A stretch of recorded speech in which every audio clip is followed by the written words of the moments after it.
मई के महीने में देश भर के ज्यादातर राज्यों में भीषण गर्मी का कहर देखा। कई राज्यों में तो तापमान 50 के पार पहुंच गया। मई अब तक खत्म हो चुका है और जून का महीना लग चुका है। जून के आते ही दिल्ली एनसीआर के लोगों को भीषण गर्मी से थोड़ी राहत मिलने वाली है। मौसम विभाग के ताजा अपडेट के मुताबिक जून के महीने में दिल्ली में धूल भरी आंधी चलने के साथ हल्की बारिश या बूंदाबांदी होगी।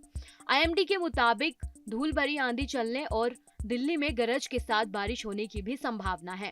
इस दौरान न्यूनतम तापमान 29 डिग्री सेल्सियस और अधिकतम तापमान 44 डिग्री सेल्सियस रह सकता है, जबकि 8 जून तक दिन में हवाएं चलेंगी और अधिकतम तापमान 44 डिग्री सेल्सियस रह सकता है। दिल्ली के अलावा मौसम विभाग ने राजस्थान और यूपी में भी भीषण गर्मी से राहत की उम्मीद जताई है।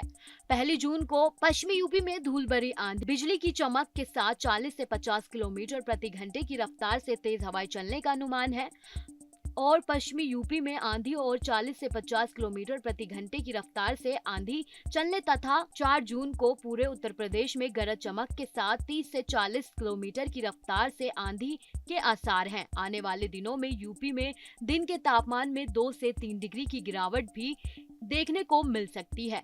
राजस्थान में भी एक नए पश्चिमी विक्षोभ की एंट्री होने वाली है। इससे आंधी बारिश का दौर देखने को मिल सकता है। हालांकि अगले 4-5 दिनों तक राज्य में कुछ इलाकों में धूल भरी तेज हवाएं चलने वाली हैं। मौसम विभाग के मुताबिक दक्षिण भारत और नॉर्थ ईस्ट के राज्यों में मानसून की एंट्री हो चुकी है। दक्षिण पश्चिमी मानसून मालदीव और दक्षिण अरब सागर के कुछ स्थानों तक आगे बढ़ गया है।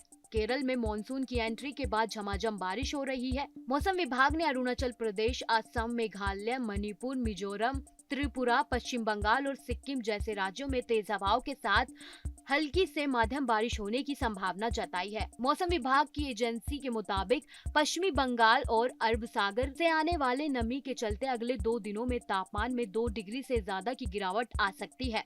मध्य अरब सागर के कुछ और हिस्सों, दक्षिण अरब सागर के शेष हिस्सों, लक्षद्वीप और केरल, कर्नाटक के कुछ हिस्सों, तमिलनाडु के कुछ और हिस्सों, दक्षिण पश्चिमी और मध्य बंगाल की खाड़ी, उत्तर पूर्व बंगाल की खाड़ी के शेष हिस्से, असम और मेघालय और उप हिमालय, पश्चिम बंगाल और सिक्किम के कुछ हिस्सों में मानसून के लिए परिस्थितियां अनुकूल हो रही हैं। मानसून के आते ही कई राज्यों को गर्मी से राहत की उम्मीद है। चलते चलते एक जरूरी जानकारी, आपको न्यूज नेशन के यूट्यूब चैनल पर एक ज्वाइन बटन दिख रहा होगा। इस बटन पर क्लिक करके आपको चैनल की पेड मेंबरशिप ले सकते हैं। बटन पर क्लिक करके आपको इसके बारे में अधिक जानकारी मिल जाएगी। ऐसी ही तमाम बड़ी जानकारियों के लिए हमारे साथ बने रहें और देखते रहें न्यूज नेशन।